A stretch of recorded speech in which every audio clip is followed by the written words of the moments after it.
लोग देख रहे हैं क्या? अब हम देखेंगे काइनेटिक फ्रिक्शन के बारे में। स्टैटिक फ्रिक्शन के बारे में कंप्लीट इन्फॉर्मेशन समझ चुके हैं। अब काइनेटिक फ्रिक्शन समझते हैं क्या होता है। देखिए काइनेटिक फ्रिक्शन का डिफिनेशन क्या होता है। जब भी दो बॉडी के बीच रिलेटिव मोशन होगा, जब कभी भी दो बॉडी के बीच रिलेटिवली मोशन होगा, तब जो फ्रिक्शन एक्ट होता है उस केस में स्टैटिक फ्रिक्शन नहीं होता है, उस केस में काइनेटिक फ्रिक्शन होगा। आपको पहले ही बताए हैं स्टैटिक फ्रिक्शन के लिए कंडीशन क्या है, दो बॉडी के बीच या दो सरफेस के बीच रिलेटिवली क्या होना चाहिए, रेस्ट होना चाहिए, यानी रिलेटिव मोशन जीरो होना चाहिए। अगर दो सरफेस के बीच रिलेटिव मोशन है कुछ ना कुछ, तो उस केस में काइनेटिक फ्रिक्शन होगा। यानी दो बॉडी एक दूसरे के रिस्पेक्ट में अगर कुछ स्पीड से चल रहा है तो उस केस में क्या लगेगा, काइनेटिक फ्रिक्शन लगेगा। ओके तो देखिए देख लेते हैं इसका definition. When two surface are relatively in motion, अगर दो सरफेस एक दूसरे के रिस्पेक्ट में मोशन में है तब उस केस में क्या लगेगा, काइनेटिक फ्रिक्शन लगेगा। ओके स्टैटिक फ्रिक्शन कब लगता है, जब दो बॉडी एक दूसरे के रिस्पेक्ट में रेस्ट में रहता है, रिलेटिवली रेस्ट में रहता है। ओके ये टर्म याद रखना है। रिलेटिवली मोशन में रहेगा तो क्या कहना है, की पॉइंट है, रिलेटिवली मोशन में रहेगा तो क्या होगा, काइनेटिक फ्रिक्शन लगेगा। और काइनेटिक फ्रिक्शन का वैल्यू कभी भी चेंज नहीं करता है, ये वैल्यू ऑलवेज फिक्स होता है। अभी अपने को पढ़े थे क्या, स्टैटिक फ्रिक्शन में क्या होता है, वैल्यू एडजस्ट होता है, सेल्फ एडजस्टेबल होता है, कभी कम कभी ज्यादा हो सकता है, अकॉर्डिंग टू नीड अपना वैल्यू घटा या बढ़ा सकता है static friction. But here kinetic friction का वैल्यू ऑलवेज फिक्स रहेगा। वो किसके बराबर होता है, म्यू के इंटू एन के बराबर होता है। किसके बराबर होता है, म्यू के इंटू एन के बराबर। हियर म्यू क्या है, कोएफिशिएंट ऑफ क्या है, काइनेटिक फ्रिक्शन है, एन क्या है, नॉर्मल रिएक्शन है। ओके अब हम लोग देखते हैं क्या इन जनरली क्या कहा गया है, coefficient of static friction is greater than coefficient of kinetic friction, यानी म्यू एस का वैल्यू बड़ा होगा म्यू के से। ओके अपने को अभी तक जो पढ़े हैं ये शॉर्ट समरी हम लोग कर रहे हैं, वन शॉर्ट वीडियो है तो आप समझिए, थोड़ा सा स्पीड रहेगा, फास्ट रहेंगे हम। देखिए पहले क्या पढ़े, स्टैटिक फ्रिक्शन। स्टैटिक फ्रिक्शन में की पॉइंट क्या है, अगर दो सरफेस के बीच रिलेटिवली मोशन जीरो है, यानी दो सरफेस एक दूसरे के रिस्पेक्ट में अगर रेस्ट में है, तब जो फ्रिक्शन एक्ट होता था उस केस में स्टैटिक फ्रिक्शन एक्ट होता था।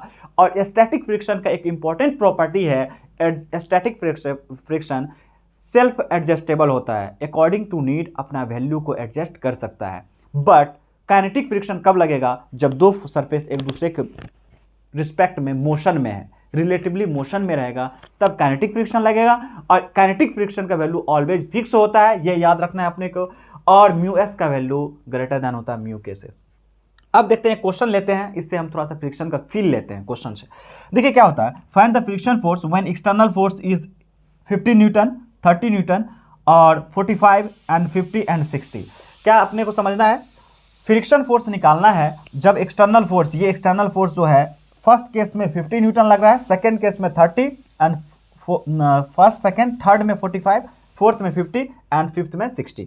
समझते हैं पहले इस तरह से फ्रिक्शन का क्वेश्चन सोल्व करने के लिए अपने को सबसे पहले सॉल्यूशन करने के लिए सबसे पहले अपने को निकालना होगा लिमिटिंग फ्रिक्शन, यानी स्टैटिक वैल्यू। कौन सा वैल्यू, लिमिटिंग फ्रिक्शन किसको बोलते हैं, स्टैटिक फ्रिक्शन का मैक्सिमम वैल्यू को कहा गया है लिमिटिंग फ्रिक्शन। लिमिटिंग फ्रिक्शन का वैल्यू होता है म्यू एस इंटू एन के बराबर, म्यू एस इंटू एन के बराबर। तो पहला स्टेप में इसका स्टैटिक फ्रिक्शन का औकात आप चेक कर लीजिए, स्टैटिक फ्रिक्शन कितना लग सकता है।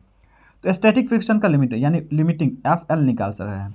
क्या निकालना है, एफ एल हम निकाल लेते हैं। क्या निकालते हैं, एफ एल निकालते हैं, लिमिटिंग फ्रिक्शन एफ एल निकालिए। पहले ये बताइए, ये 10 kg का है, 10 kg का ब्लॉक है, ये म्यू दिया है, म्यू एस दिया हुआ था 5, म्यू एस दिया हुआ है 5 0.5 और म्यू के दिया हुआ था 0.4।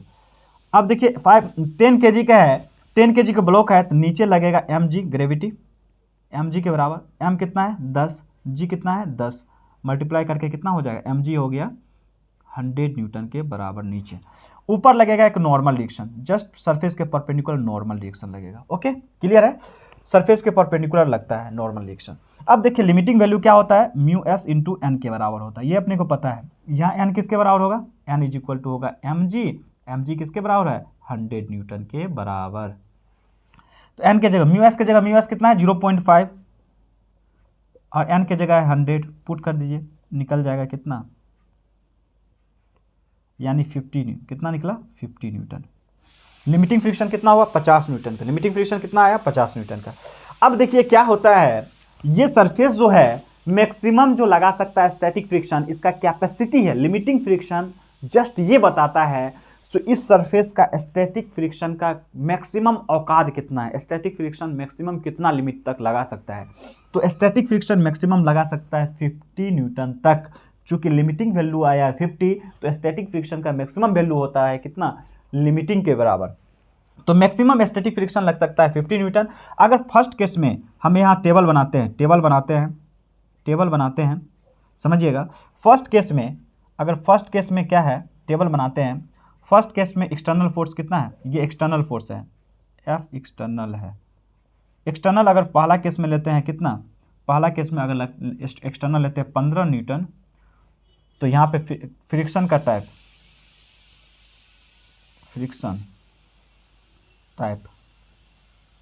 कौन सा फ्रिक्शन लगेगा और कितना लगेगा वैल्यू। अगर जैसे ही आप 15 न्यूटन का फोर्स एक्सटर्नल लगाते हैं तो मैक्सिमम वैल्यू स्टैटिक का कितना है, स्टैटिक 50 न्यूटन तक लग सकता है। जैसे आप यहाँ पे एक्सटर्नल को 15 करते हैं, एक्सटर्नल को क्या करते हैं 15 न्यूटन लगाते हैं, इसका मतलब क्या है, फ्रिक्शन जो है स्टैटिक फ्रिक्शन कहेगा देख मेरे पास 50 न्यूटन तक कैपेसिटी है, हम 50 तक लगा सकते हैं, 50 तक लगा कर रोक सकते हैं। तो ये 15 हम लगाए हैं, तो ये अपना क्या करेगा, वैल्यू एडजस्ट करके 50 नहीं लगाएगा, 15 ही लगा करके जस्ट इसको रोक लेगा। इसका काम है जस्ट रोकना। तो 50 अपना वेस्टेज नहीं करेगा, सिर्फ 15 लगा करके अपना वैल्यू इसको रोक लेगा। तो इस केस में फ्रिक्शन टाइप क्या होगा, स्टैटिक। क्यों हुआ स्टैटिक, 50 न्यूटन फोर्स तक क्या लगा सकता है स्टैटिक, यहाँ एक्सटर्नल 50 होगा तब तक स्टैटिक लग सकता है। क्योंकि लिमिटिंग वैल्यू यही बताता है स्टैटिक कितना वैल्यू तक एक्ट हो सकता है, कितना वैल्यू तक लग सकता है। वैल्यू कितना होगा, वैल्यू भी 15 न्यूटन, एक्सटर्नल के जस्ट बराबर। दूसरा क्या है, दूसरा केस में कितना है, दूसरा केस में देखिए 30 न्यूटन जैसे आप लगाओगे, तो 30 न्यूटन लगाने गए तो ये कहेगा देख मेरे पास 50 है, अभी भी हम मेरे से तुम कम हो। एक्सटर्नल को कहेगा तुम्हारा वैल्यू 30 न्यूटन है, अभी भी तुमसे हम ज़्यादा है 50 न्यूटन, तो 30 तुमको लगा करके हम रोक लेंगे। अभी भी स्टैटिक लगेगा, अभी भी कितना लगेगा, स्टैटिक लगेगा, अभी भी कितना लगेगा 30 न्यूटन का, एक्सटर्नल के बराबर।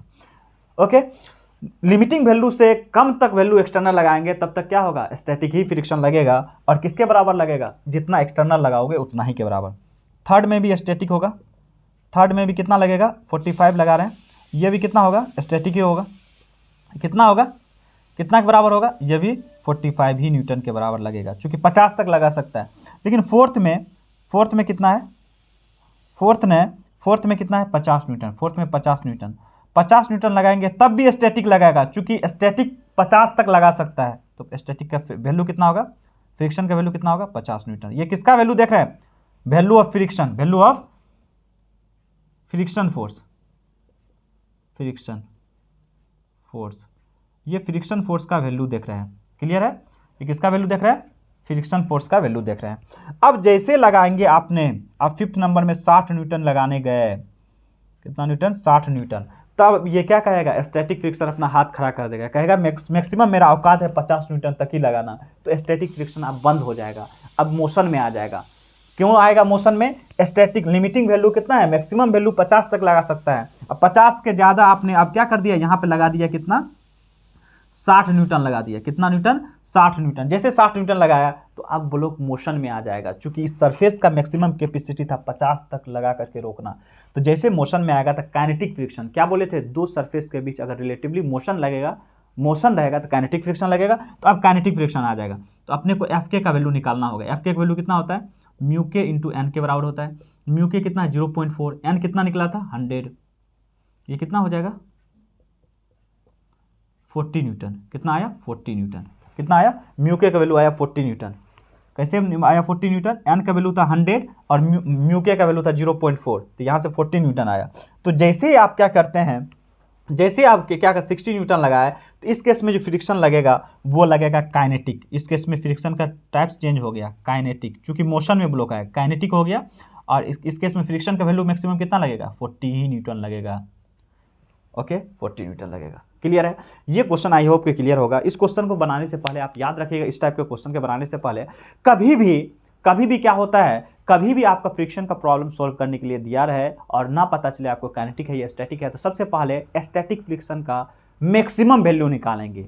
स्टैटिक फ्रिक्शन का मैक्सिमम वैल्यू किसको बोलते हैं, तो लिमिटिंग वैल्यू को बोलते हैं। तो लिमिटिंग फ्रिक्शन पहले निकालेंगे। लिमिटिंग फ्रिक्शन से आपको पता चल जाएगा स्टैटिक कितना तक लग सकता है। जैसे लिमिटिंग वैल्यू हम 50 लगाए, 50 यहाँ पे निकाले, लिमिटिंग फ्रिक्शन का वैल्यू होता है म्यू एस इंटू एन के बराबर। तो जैसे हमने कैलकुलेट किया तो लिमिटिंग वैल्यू आया 50 न्यूटन। इसका मतलब स्टैटिक फ्रिक्शन 50 न्यूटन तक एक्ट हो सकता है। 50 से ज़्यादा होगा तो मोशन में ब्लॉक आ जाएगा, रिलेटिवली मोशन में, तब काइनेटिक आना शुरू हो जाएगा। 50 तक स्टैटिक रहेगा। तो देखिए जैसे एक्सटर्नल आप कितना लगा रहे थे, 15 न्यूटन का लगा रहे थे, तो क्या करेगा इस केस में 15 न्यूटन का फोर्स से आप खींच रहे हैं तो स्टैटिक कहेगा मेरे पास भैया है 50 तक हम लगा सकते थे, 15 न्यूटन वो भी लगाएगा, रोक लेगा। 30 लगाए, 30 वो भी लगाया, 40 लगाया वो भी लगाया, 45, मतलब 50 से कम तक आप लगाते जाओगे, स्टैटिक उसको क्या करेगा, बैलेंस करके रोकते जाएगा। लेकिन जैसे लिमिटिंग वैल्यू से आप क्रॉस करते हैं तब वो अपना हाथ खड़ा कर देगा, कहिए भैया हम नहीं लगा सकते हैं। ओके, तो उस केस में क्या होगा, काइनेटिक फ्रिक्शन लगेगा। और काइनेटिक फ्रिक्शन के वैल्यू हम जानते हैं फिक्स होता है, म्यू के इंटू एन के बराबर होता है। तो यहाँ से निकाल लेंगे। ओके, तो इस केस में काइनेटिक फ्रिक्शन लगेगा। दूसरा क्वेश्चन देखते हैं, इससे और क्लियर होगा। दूसरा क्वेश्चन क्या है, दूसरा क्वेश्चन देखिए क्या आता है। A block of mass 20 kg, एक ब्लॉक का मास 20 kg है, placed on a rough surface, एक रफ सरफेस पे क्या हुआ, रखा हुआ है। इस रफ सरफेस का म्यू एस दिया है 0.6 और म्यू के दिया है 0.5, यानी मोशन में रहेगा तो 0.5 रहेगा कोएफिशिएंट ऑफ फ्रिक्शन, और रेस्ट में, रिलेटिवली रेस्ट में रहेगा तो 0.6 रहेगा।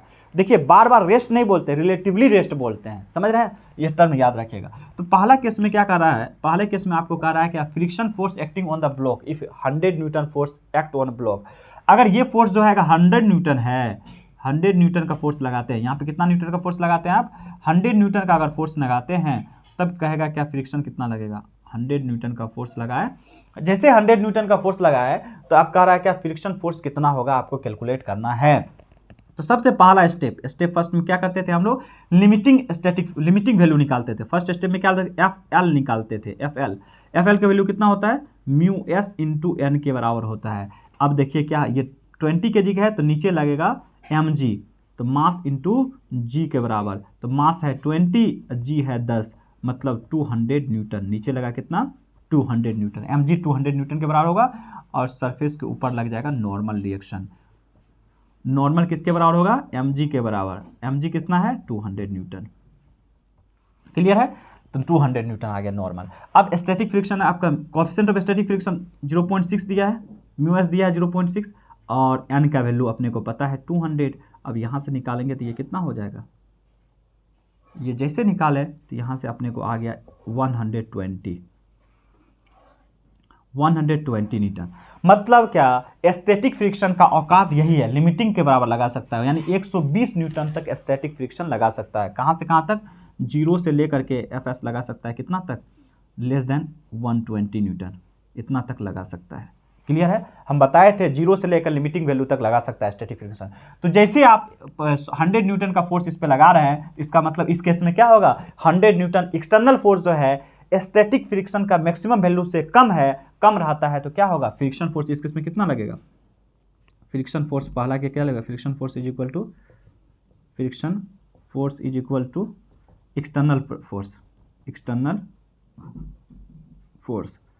इक्वल टू कितना हो जाएगा, 100 न्यूटन। क्यों हुआ एक्सटर्नल के बराबर, एक्सटर्नल लगा रहे हैं 100 ही न्यूटन और फ्रिक्शन का मैक्सिमम औकात है 120 न्यूटन, तो 120 न्यूटन तक अगर रोक सकता है तो ये क्या कहेगा, इसका काम है क्या, रोकना। तो ये जैसे आप एक्सटर्नल लगा रहे हैं 100 न्यूटन का, तो ये भी अपना वैल्यू 100 करके उसको रोक लेगा, जस्ट 120 नहीं लगाएगा, मैक्सिमम वैल्यू नहीं लगाएगा, इसका वैल्यू 0 से लेकर के 120 तक हो सकता है। तो आपने एक्सटर्नल लगाया 100, तो ये भी लगाएगा कितना, 100 लगा करके रोक लेगा। ओके, दूसरा क्या है, दूसरा इसमें कह रहा है क्या, minimum value of force that has been applied parallel to surface so that block just begin to slide. कह रहा है फोर्स का वह मिनिमम वैल्यू जिसके लिए ब्लॉक क्या हो, जस्ट चलना शुरू हो जाए। तो देखिए मैक्सिमम औकात कितना है स्टैटिक फ्रिक्शन का, रोकने का औकात मैक्सिमम कितना, 120 न्यूटन। तो 120 या 120 से ज़्यादा अगर फोर्स आप लगाते हैं तो चलना ब्लॉक स्टार्ट हो जाएगा, क्योंकि रोकने का कैपेसिटी है स्टैटिक फ्रिक्शन का 120 न्यूटन तक ही रोकने की कैपेसिटी है। जैसे 120 से ज़्यादा होगा, ज़्यादा फोर्स लगाइएगा तो वो चलना शुरू हो जाएगा। तो क्या मैक्सिमम नहीं कह रहा है, मिनिमम कह रहा है, मिनिमम वैल्यू, एफ मिनिमम का वैल्यू क्या हो जाएगा, मिनिमम कम से कम 120 न्यूटन देना पड़ेगा आपको चलाने के लिए, क्योंकि एक्सटर्नल फोर्स कितना लग रहा है, सॉरी फ्रिक्शन फोर्स कितना है, 120 न्यूटन है। तो एक्सटर्नल का वैल्यू भी आपको चलाने के लिए कम से कम 120 तो देना ही पड़ेगा। ताकि ये लिमिटिंग वैल्यू स्टैटिक फ्रिक्शन को वो ओवरकम कर पाए यानी स्टैटिक फ्रिक्शन को क्या क्रॉस कर पाए। स्टैटिक फ्रिक्शन को क्रॉस करेगा तभी चल पाएगा ब्लॉक। तो मैक्सिमम तो आप कुछ भी दे सकते हैं, लेकिन मिनिमम कम से कम 120 न्यूटन चाहिए। थर्ड नंबर देखते हैं। थर्ड नंबर हो गया। लास्ट क्वेश्चन, लास्ट क्वेश्चन है। थर्ड नंबर में क्या है, थर्ड नंबर में क्या कर रहा है, if force of 150 newton is applied parallel to then find acceleration. अगर फोर्स 100 के जगह 150 कर देंगे, 1 मिनट में और समझ में आ जाएगा आपको। फोर्स को कर दिए 150, फोर्स को कितना कर दिए 150 न्यूटन। जैसे फोर्स को 150 न्यूटन किए तो स्टैटिक का मैक्सिमम औकात था 120 न्यूटन, तो इस केस में ब्लॉक मोशन में आ जाएगा। 120 से ज़्यादा एक्सटर्नल लगा दिए तो मोशन में आएगा। कैसे, मैक्सिमम स्टैटिक 120 से लग सकता था, लेकिन आपने एक्सटर्नल लगा दिया क्या, मैक्सिमम स्टैटिक फ्रिक्शन 120 ही लग सकता था, आपने लगाया 150। 150 120 से ज़्यादा है तो इसका मतलब ब्लॉक मोशन में आ जाएगा। जैसे मोशन में आता है, रिलेटिवली मोशन में आता है, तो यहाँ काइनेटिक फ्रिक्शन लगेगा और इसी वजह से आपको एफ के का वैल्यू निकालना होगा। हो गया म्यू के इंटू, अब हो गया म्यू के इंटू एन के बराबर। अब म्यू के कितना है 0.5 है और एन कितना है, एन आपको 200 था, एन कितना था 200। यहाँ देखिए एन 200 है, तो ये कितना होगा, ये आ गया आपको 100 न्यूटन। कितना आ गया 100 न्यूटन। मतलब कि आपको जो है इस केस में जो है फ्रिक्शन जो लगेगा, फ्रिक्शन फोर्स, वो काइनेटिक फ्रिक्शन लगेगा। कितना लगेगा, काइनेटिक फ्रिक्शन लगेगा। इस केस में क्या लगेगा, काइनेटिक फ्रिक्शन लगेगा। देखिए बनाते हैं, 20 kg का था, आपने 150 न्यूटन लगाया, तो इधर काइनेटिक फ्रिक्शन इसके अपोजिट डायरेक्शन में एफ के लगना शुरू हो जाएगा। एफ के का वैल्यू कितना है, निकाले हैं 100 न्यूटन। अब देखिए ये लगा रहे थे, इधर लगा रहे थे आप 150 न्यूटन का आगे, अब पीछे लग रहा है 100 न्यूटन का काइनेटिक फ्रिक्शन।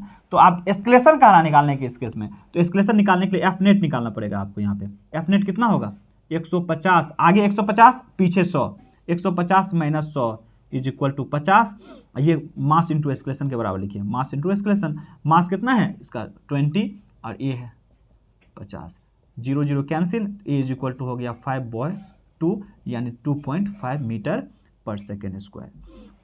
तो आपका एस्केलेशन भी निकल गया। देखिए क्या होता है, सबसे पहले फ्रिक्शन का क्वेश्चन सॉल्व करने जाइए आप, तो सबसे पहले लिमिटिंग वैल्यू कैलकुलेट कीजिए, उससे पता चल जाएगा स्टैटिक का औकात कितना है, मैक्सिमम कितना तक लगा सकता है। उसके बाद ही आगे आप प्रोसीड कीजिए जैसे जैसे कहता है। एक बात और, अगर एक्सटर्नल फोर्स लिमिटिंग वैल्यू से कम है, एक्सटर्नल फोर्स लिमिटिंग वैल्यू से कम है, तो उस केस में क्या होगा, फ्रिक्शन फोर्स एक्सटर्नल के बराबर आएगा। लिख लीजिए आप लोग, अगर एक्सटर्नल फोर्स लिमिटिंग वैल्यू से कम है, लिमिटिंग फ्रिक्शन से कम है, तो उस केस में क्या होगा, जितना एक्सटर्नल फोर्स लगेगा उतना ही वैल्यू फ्रिक्शन का ही होगा और फ्रिक्शन स्टैटिक होगा। इस केस में लिमिटिंग वैल्यू तक अगर एक्सटर्नल फोर्स लगाते हैं आप, तो उस केस में एक्सटर्नल फोर्स अगर लिमिटिंग वैल्यू से कम है या लिमिटिंग वैल्यू के बराबर है, तो उस केस तक क्या होगा, टाइप्स ऑफ फ्रिक्शन स्टैटिक रहेगा। ओके, अब हम कुछ और क्वेश्चन आगे देखेंगे और टॉपिक पढ़ेंगे, नेक्स्ट स्लाइड में हम लोग देखते हैं। ओके, नेक्स्ट टॉपिक हम लोग देख रहे हैं क्या, नेक्स्ट टॉपिक है the net contact force by the surface on object. Net contact force इस ऑब्जेक्ट पे, नेट कांटेक्ट फोर्स, ये ऑब्जेक्ट जो कांटेक्ट में है, ये ऑब्जेक्ट जो m मास का ऑब्जेक्ट ये सरफेस के कांटेक्ट में है, तो क्या कह रहा है, ये ऑब्जेक्ट पे कांटेक्ट नेट कितना फोर्स लगाएगा, यानी इस ऑब्जेक्ट पे कांटेक्ट के द्वारा टोटल कितना फोर्स लगाया जाएगा। तो देखिए ये सरफेस है, सरफेस एक फ्रिक्शन फोर्स लगाएगा इस डायरेक्शन में, समझिएगा। एक्सटर्नल आगे लगा रहे हैं तो फ्रिक्शन फोर्स इधर लगेगा, पीछे की तरफ एक फ्रिक्शन लगेगा, वो किसके बराबर होगा, म्यू इंटू एन के बराबर लगाएगा, म्यू इंटू एन के बराबर। चूंकि फोर्स आगे लगा रहे हैं तो फ्रिक्शन किधर लगेगा, पीछे लगेगा, और नॉर्मल किधर लगेगा, और नॉर्मल लगेगा ऊपर की तरफ। ओके, क्लियर है। तो ये क्या कह रहा है, नेट कांटेक्ट फोर्स कितना होगा, एक ये कांटेक्ट फोर्स जो लगाने वाला है, एक नॉर्मल ऊपर लगा रहा है, एक फ्रिक्शन लग रहा है पीछे, दोनों फ्रिक्शन फोर्स ही कांटेक्ट फोर्स ही लगाता है। ये कांटेक्ट जो है, कांटेक्ट में जो सरफेस है वो फ्रिक्शन फोर्स भी लगाता है और नॉर्मल रिएक्शन भी लगाता है। तो नेट कितना लगा वो निकालने के लिए कह रहा है अपने को रिजल्टेंट। ये परपेंडिकुलर होता है, ये सरफेस के परपेंडिकुलर होता है नॉर्मल, तो आपको निकाल लीजिए। देखिए बिल्कुल सिंपल है, नेट निकालना है, नेट निकालना है तो आर इज इक्वल टू, अगर मान लेते हैं नेट आर मान लेते हैं, नेट क्या मान लेते हैं, आर मान लेते हैं रिजल्टेंट को, तो ये कितना होगा, आर इज इक्वल टू हो जाएगा under root n square plus f square, यानी एन स्क्वायर प्लस एफ के जगह लिखिए एन स्क्वायर प्लस एफ के जगह कितना होगा, एफ के जगह होगा mu into n, mu n का स्क्वायर। यहाँ से देखिए एन स्क्वायर आप कॉमन ले लीजिए तो 1 प्लस म्यू स्क्वायर होगा। अब यहाँ से एन स्क्वायर है तो ये रूट से बाहर आ गया तो 1 प्लस म्यू स्क्वायर, ये आ गया नेट फोर्स। समझ में आ गया। अगर फ्रिक्शन फोर्स 0 होगा तब क्या हो जाएगा, नेट फोर्स कितना होगा, सिर्फ एन के बराबर हो जाएगा। इसके जगह 0 पुट करते हैं तो सिर्फ एन आएगा। ओके, तो देखिए रिजल्टेंट फोर्स वेरी करेगा किसने से, एन से वैल्यू से लेकर के कहाँ तक, less than equal to n into 1 plus mu square, इतना तक ये वैल्यू क्या करेगा, ये क्या करेगा। ये कब होगा, एन के बराबर कब होगा, जब फ्रिक्शन क्या हो जाएगा, खत्म हो जाएगा तब होगा। ये अपने को याद रखना है। ये क्या कह रहा था, नेट कांटेक्ट फोर्स, यानी ये सरफेस कितना टोटल फोर्स लगा रहा है, एक तो नॉर्मल लगेगा एक फ्रिक्शन लगेगा, दोनों का नेट फोर्स निकालनी है। दो वेक्टर जब 90 डिग्री पे होता है तो रिजल्टेंट कितना होता है, पहला वेक्टर के स्क्वायर प्लस दूसरा वेक्टर के स्क्वायर करके हमने निकाल लिया। ये अपने को याद रखना होगा वेक्टर का थोड़ा सा। ये ए वेक्टर था, ये बी वेक्टर है, दोनों 90 डिग्री पे होगा तो आर का वैल्यू कितना होता है, आर का वैल्यू होता है मैग्नीट्यूड ऑफ आर होता है, आर का वैल्यू होता है अंडर रूट ए स्क्वायर प्लस बी स्क्वायर, दोनों का मैग्नीट्यूड का स्क्वायर कर देते हैं, ये याद रखना है। उसके बाद एंगल ऑफ फ्रिक्शन देखते हैं। एंगल ऑफ फ्रिक्शन किसको बोलते हैं, एंगल ऑफ फ्रिक्शन देखिए बिल्कुल सिंपल है। एंगल ऑफ फ्रिक्शन बनाने के लिए आपको समझते हैं।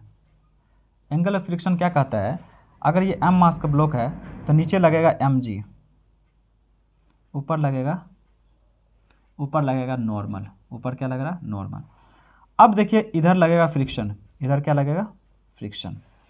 एंगल ऑफ फ्रिक्शन कर रहा है तो इधर लगाएगा फ्रिक्शन। ये क्या कर रहा है, angle which the resultant of friction force and limiting, friction force of limiting, friction force of limiting यानी एफ एल एंड नॉर्मल के बीच जो रिजल्टेंट आता है, एफ एल और नॉर्मल के बीच जो रिजल्टेंट आता है समहो यहाँ पे आएगा आर। अभी देखा है ना रिजल्टेंट फोर्स, नॉर्मल और फ्रिक्शन का रिजल्टेंट फोर्स आर आया था इसमें। तो ये कह रहा है कि रिजल्टेंट फोर्स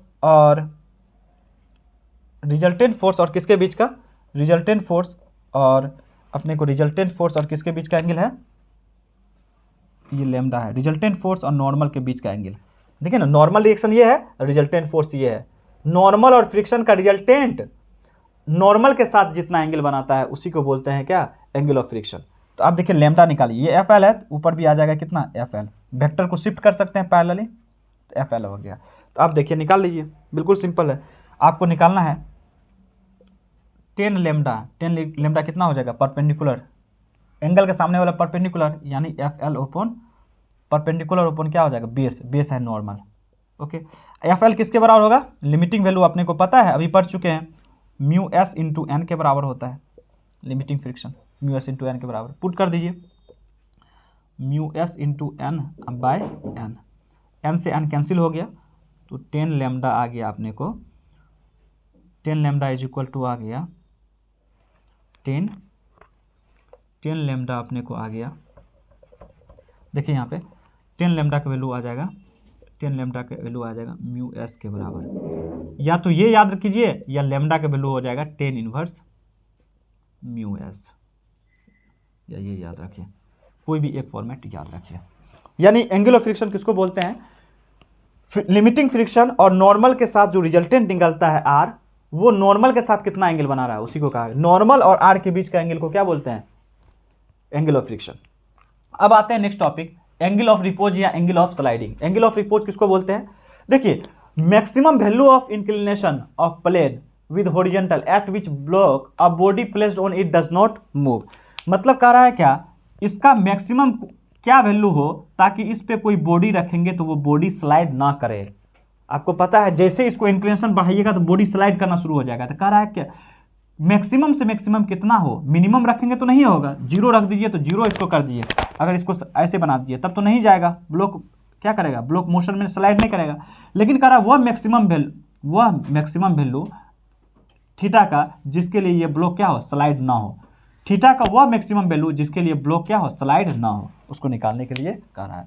अब देखते हैं हम लोग क्या, देखिए दिखाते हैं, लिखा है maximum value of inclination of plane with horizontal at which body placed on it does not slide. इस इंक्लिनेशन पे जो, इस इंक्लाइंड प्लेन पे जो बॉडी रखा हुआ है ये बॉडी स्लाइड ना करे, इसके लिए थीटा का मैक्सिमम से मैक्सिमम क्या वैल्यू हो सकता है, थीटा का देखिए मिनिमम वैल्यू रखते हैं आप, थीटा 0 कर दीजिएगा तो स्लाइड तो नहीं होगा। तो कह रहा है मैक्सिमम कितना डिग्री का एंगल रखें ताकि ये स्लाइड ना हो, उसी को बोलते हैं एंगल ऑफ रिपोज। तो एंगल ऑफ रिपोज का देखिए, ये देखिए m है तो नीचे लगेगा mg, और इधर लगेगा, आपको बता चुके mg sine theta, incline plane के लोग mg साइन थीटा। कैसे लगा सर बता दीजिए, तो देखिए बताते हैं।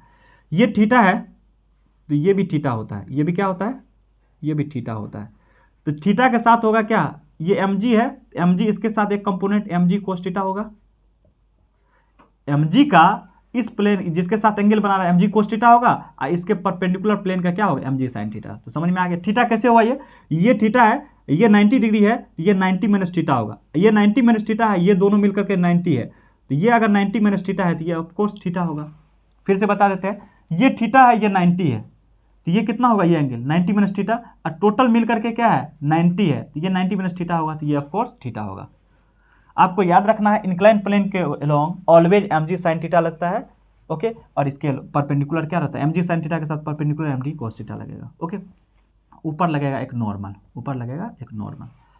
अब देखिए क्या है, ब्लॉक पे ये जो लग रहा है mg की वजह से, mg साइन थीटा, इसके वजह से ब्लॉक गिरना चाहेगा, लेकिन ब्लॉक को गिरने से रोकना है तो यहाँ पे एक लगेगा फ्रिक्शन, ऊपर की तरफ कौन सा लगेगा, फ्रिक्शन फोर्स लगेगा। एक कौन सा लगेगा फोर्स, फ्रिक्शन फोर्स ऊपर की तरफ लगेगा, ताकि इसको रोकना चाहेगा, एफ लगेगा, फ्रिक्शन फोर्स लगेगा। समझ रहे हैं, ये फ्रिक्शन फोर्स लगेगा यहाँ पे, कोई दिक्कत है, फ्रिक्शन फोर्स लगेगा और मैक्सिमम लगाएगा, इसी वजह से एफ लिखे, लिमिटिंग वैल्यू एफ लिख दीजिए, यहाँ पे फ्रिक्शन फोर्स लगेगा, एफ लिख दीजिए, लिमिटिंग वैल्यू के बराबर लगाएगा। अब देखिए क्या होगा, बिल्कुल ईजी है, निकालते हैं। इस ब्लॉक को मोशन में नहीं देना, स्लाइड नहीं करवाना है, स्लाइड नहीं करवाएगा, इसके लिए कंडीशन क्या होगा, जितना ये फोर्स लग रहा है उतना ही फोर्स ये हो। जब दोनों एक दूसरे को बैलेंस कर देगा तो ये ब्लॉक अपने जगह पे रेस्ट में ही रहेगा, न तो पीछे आएगा न आगे जाएगा, क्योंकि दोनों इक्वल हो जाएगा। इस केस के लिए क्या, for not sliding, for not sliding, not sliding क्या होना चाहिए, mg साइन थीटा किसके बराबर होना चाहिए, एफ के बराबर होना चाहिए, एफ के बराबर होना चाहिए। एफ अपने को निकल चुका है, एफ क्या होता है, म्यू एस इंटू एन के बराबर होता है। एन कितना होगा, एन किसके बराबर होगा, mg कोस थीटा के बराबर है। एम किसके बराबर है, mg कोस, देखिए यहाँ पे देखते हैं, यहाँ पे समझ में नहीं आ रहा, बगल में सही से देखते हैं। एफ निकालने के लिए देखिए क्या करते हैं, एफ क्या होता है, म्यू एस इंटू एन के बराबर होता है। एन अपने को पता है, नॉर्मल ऊपर लग रहा है, उसको बैलेंस करने वाला क्या है, mg साइन थीटा। देखिए नॉर्मल ऊपर लग रहा है, उसको बैलेंस करने वाला एन इज इक्वल टू होता है mg cos theta, mg cos theta. देखिए एन ऊपर लग रहा है, उसके जस्ट नीचे mg कोस थीटा है। अगर ना ब्लॉक ऊपर जा रहा है ना नीचे रहा है, इसका मतलब एन किसके बराबर होगा, mg कोस थीटा के बराबर होगा। म्यू एस एन के जगह लिखेंगे mg कोस थीटा। अब यहाँ पे पुट कर दीजिए mg sine theta, F L के जगह क्या लिखेंगे, mu S mg cos theta. m से mg से mg क्या हो गया, कैंसिल हो गया। Sine theta is equal to क्या हो गया, mu s into cos theta. अब क्या होगा, कोस थीटा किस साइड लेके आ जाएगी, साइन थीटा बाई क्या हो जाएगा, cos theta is equal to mu S.